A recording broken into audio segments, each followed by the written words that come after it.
از اسمت مدد بگیر حسین کنانی و گل و گل و گل. اینم شادی بعد از گل جونم. ایرانی در دروازه است. عبدالله مادو گل. یک در بازی درخشان بود. نعمت پرسپولیس سیامک میزنه بوم.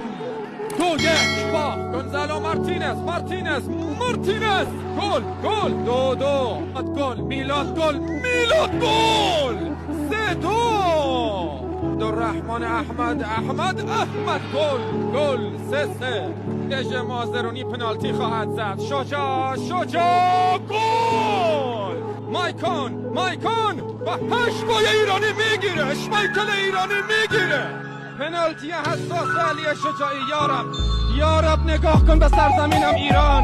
یا رب الحمدلله رب العالمین. گل علی شجاعی. سلام فینال